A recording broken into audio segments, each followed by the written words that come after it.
a caché ces choses-là aux sages et aux intelligents. Ce n'est pas parce qu'on a des barbes blanches on comprend et on comprend les mystères de Dieu. Non. Amen. La divinité, c'est un problème de révélation. Et Dieu se révèle à qui il veut. Il a caché aux sages et aux intelligents, aux grands philosophes comme les Pythagore. Mais il a pris les hommes illettrés et sans connaissance comme les pierres, les pêcheurs de poissons. Il les a révélés les mystères du royaume. Amen. La vie est dans le sang de l'agneau. Amen, amen. Lorsque Jésus se révèle, les pharisiens sont devenus aveugles. Il a dû aveugler son propre peuple afin de tourner le regard vers toi et moi.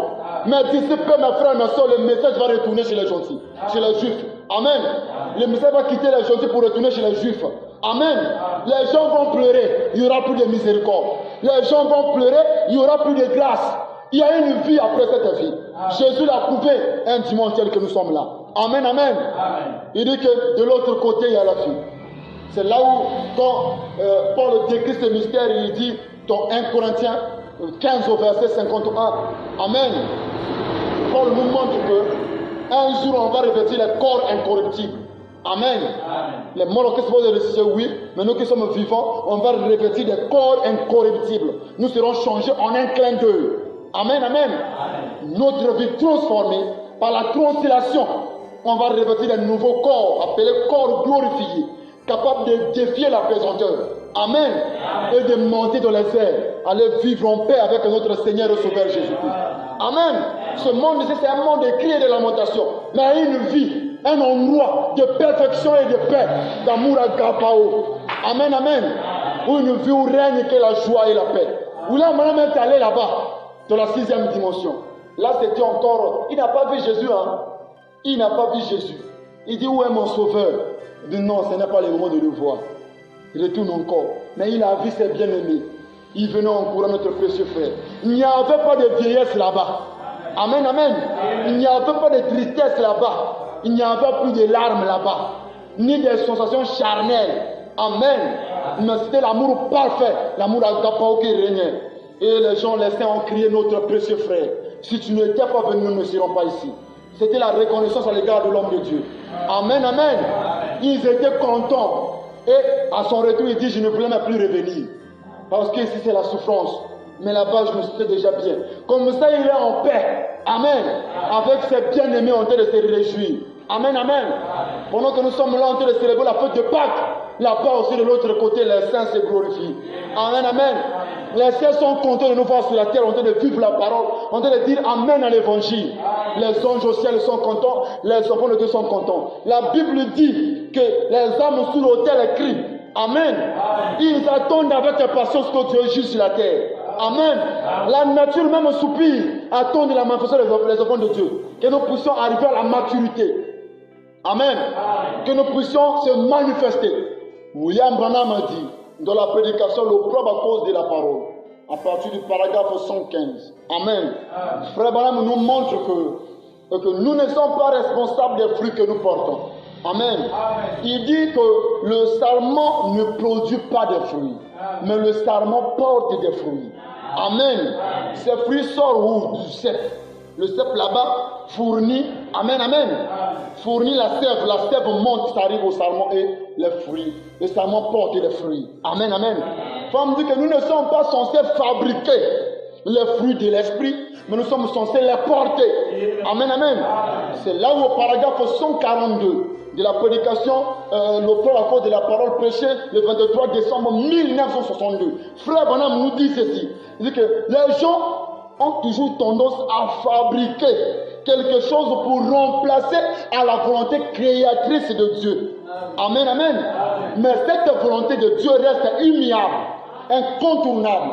Et la volonté de Dieu, c'est que toi et moi, nous recevons le Saint-Esprit. Qu'aucun de nous ne périsse, mais que nous ayons la vie éternelle. Amen. Mais d'où vient la vie éternelle? Elle a commencé quand Jésus a dévoilé le chemin vers la gloire. Amen. Dès avant la fondation du monde, nous étions déjà sauvés, c'est vrai. Mais il fallait que cela se passe physiquement. Ça se manifeste. Amen. La Bible dit que l'agneau a été immolé dès avant la fondation du monde. Donc Jésus, tout cela, ça veut dire quoi? Dieu connaît tout avant le commencement. C'est-à-dire qu'avant que la chose se passe, Dieu savait. Voilà pourquoi on dit l'agneau a été immolé dès avant la fondation du monde. Donc Dieu savait, Dieu avait déjà vu l'agneau immolé, tout était terminé. Mais il faudrait que cela se réalise. Mais non, pour avoir le salut, il fallait un agneau. L'agneau parfait qui vient et monte au calvaire. Pendant que l'homme a péché au jardin d'Éden, il n'y avait plus le chemin de retour à l'arbre de vie. Les chérubins agitaient des épées. Celui qui passe est mort. Amen. Pour protéger l'arbre de vie, parce que Dieu ne démêle pas dans le péché. Il fallait protéger l'arbre de vie contre le péché, contre la souillure. Alors, les chérubins protégeaient l'arbre de vie avec les épées. Amen. Ils gardaient le trône de la vie. Ils étaient en train de protéger. Tu ne passes pas. Pour passer, il faut le sang. Amen. Et Jésus est venu se présenter. Parce que les épées des chérubins cherchaient le sang. Il fallait passer là. On coupe pour une personne, on soulève les épées et le sang. Les gens peuvent maintenant passer pour aller recevoir la vie. Amen. Alors il y a eu un homme qui s'est laissé aller. Amen. Mais ce n'était pas n'importe qui, mais un homme parfait qui a dû prendre la place des hommes imparfaits ou encore impurs. Amen. Afin que celui qui était coupable soit acquitté de sa culpabilité. Amen, amen. Alors Jésus est venu, parfait, sans défaut. On lui a pris pendant 10 jours, 4 jours d'examination, comme on faisait dans l'Ancien Testament. L'agneau a été tué le 14e jour. Jésus aussi, on l'a examiné jusqu'au 14e jour. Pendant la fête de Pâques, Jésus a été tué. Amen. Devant tout le monde. Frère Branham nous dit que Jésus au calvaire montrait au monde entier, comme Boaz avait fait de l'Ancien Testament, que moi je suis digne. Mais voici, je suis digne de prendre la place de l'homme et de le libérer de la condition du péché, de l'esclavage du péché. Amen. Et là, on me dit que Jésus a donné un coup KO à Satan. Il a blessé le diable. Amen. À tel point qu'il est encore plus méchant aujourd'hui là. La Bible dit qu'il rôde comme un lion, cherchant qui dévorer. Amen, amen. Parce qu'il a été blessé au calvaire. Le chemin, autrefois, le lieu très saint, était réservé spécifiquement aux souverains sacrificateurs. C'est-à-dire aux hommes qui étaient consacrés pour ça, pour ce travail, pour aller au contact de Dieu et offrir des sacrifices pour lui-même et pour le peuple. Mais il commençait par lui-même. Si on prend Aaron, amen. Là, je suis dans Hébreux 10. Si on prend Aaron, quand il partait pour offrir les sacrifices, il faisait d'abord les sacrifices pour lui-même. Amen. Pour sa maison, pour sa vie. Parce que la femme dit qu'on attachait une corde sur son pied. Parce que si il partait là-bas indignement, Dieu allait le frapper, il allait mourir, on allait le tirer. Personne ne va rentrer là-bas, derrière le rideau. On allait le tirer seulement juste parce qu'on va le faire sortir. Il portait le pectoral avec les 12 pierres précieuses. Amen. Les 12 pierres représentent les 12 tribus, mais ça représente aussi la divinité. Amen. Ça représente aussi la parole de Dieu. On appelait ça Urim et Tumim. Amen. Parce qu'après la mort d'Aaron, ces 12 pierres-là étaient suspendues. Quand tu viens avec un message, on te présente devant l'Urim et Tumim, tu dois parler. Si ça émet de la lumière, c'est la preuve que ta prophétie est vraie. Ou encore ce que tu dis vient de l'Éternel. Amen. Aaron partait de la chambre en haut. Et plutôt dans le lieu très saint. Il quitte les pavés extérieurs. Il rentre dans le lieu saint. Il va dans le lieu très saint. Avec le sang sur lui. Ils sont des animaux. C'était un type. Il est en contact de la gloire de la Shekinah. Il vient et demande pardon pour le peuple. Pardon pour lui-même. Et il sort de là. La colère de Dieu diminue. Dieu ne frappe pas. La Bible dit que la colère de Dieu en attend. Ça on dit aussi dans la prédication. Pouvant sa parole au paragraphe 49. La colère de Dieu en attend. Amen. Dieu ne veut pas détruire, il veut qu'aucun ne périsse. Donc quand Aaron sort de là-bas, les clochers étaient sur ses pieds. Les clochers faisaient grand femme dit que ça faisait saint. Saint est l'Éternel des armées. De la prédication, une vie cachée. Amen. Et il partait avec la sainteté, il ressortait avec la sainteté. Maintenant, quand Jésus monte au calvaire, amen, il arrive sous le bois, la nature a vibré. Il y a eu des tremblements de terre. Le soleil se couche en plein midi que nous sommes là. Le Créateur était au calvaire. Les chérubins et les anges qui étaient aussi avec 6 ailes, les séraphins. Les 2 pour couvrir le visage, 2 pour couvrir les pieds, les 2 pour s'envoler. Ils ne voyaient même pas leur Créateur. Mais ce jour-là au calvaire, les anges ont vu le Créateur suspendu sous le bois. Amen. Alors, quelque chose s'est passé. Seigneur, fais-nous seulement ainsi. Si à ce moment-là, Jésus bougeait seulement son doigt comme ça, qu'il descendait, le monde entier allait être détruit. Parce que qui peut accepter que son créateur est là suspendu au bois? Même la terre a boudé. Il y a eu des mouvements, des tremblements de terre. Ma bangue est biminacée. Ça a secoué le monde. À tel point que même un centenaire romain, je crois, toujours dans Matthieu 27, à partir du paragraphe, plutôt du verset, je crois que je peux lire ça. Oh my. Bon, continuez avec Matthieu 27, parce que là, ça descend là grave. Donc, un centenaire romain s'est pointé là pour dire, assurément cet homme était un fils de Dieu. Amen. À quel moment il a dit ça? Quand il a vu la terre vibrer, il a vu la nuit en plein jour. Il a compris que cet homme avait quelque chose de spécial. Il était certainement innocent, mais c'était trop tard. Il fallait le reconnaître quand il était encore vivant. Amen. Mais le centenaire l'a reconnu trop tard. Oh, ces brigands calvaires, lorsque l'autre se moquait de Jésus, l'autre brigand a dit non, attention. Lui, toi et moi, nous sommes coupables, voilà pourquoi nous sommes là. Mais lui, il est innocent. On l'a suspendu ici. Jésus, en l'écoutant parler, c'était un enfant d'Abraham qui était couru là-bas parce qu'il n'avait pas reconnu la parole. Mais c'était un enfant d'Abraham qu'on appelait brigand, l'a mis sur le calvaire. Jésus aussi était là. Jésus a dit, t'inquiète pas, j'irai avec toi. Il dit, toi et moi, on sera de la maison du Père bientôt là. Amen. Il était la sémence d'Abraham, mais qui n'avait pas connu le chemin. Mais il était là cloué au bois. Tu ne peux pas aller au ciel si tu n'as pas la sémence royale d'Abraham. Si tu n'es pas enfant de Dieu. Mais il était là, mais c'était un enfant de Dieu qui ne connaissait pas le chemin. Amen. Mais on l'appelait voleur tout. Même les gens du monde que vous voyez, dans les mauvaises vies, dans tout ce qui font du mal, ne vous inquiétez pas. Les enfants de Dieu vont sortir de là. Amen. Ils vont s'attacher à la parole. Amen. Jésus était là. Il y a eu des tremblements de terre. C'était ce jour-là au calvaire. Il faut me dire que ce n'était pas un jour comme les autres. Un jour très différent. Mais un jour béni. Où notre Sauveur essaie de rétablir la communion que l'homme avait perdue avec son Créateur. Il faut me dire que quand l'homme était tombé dans le péché, le monde entier a été paralysé. Amen.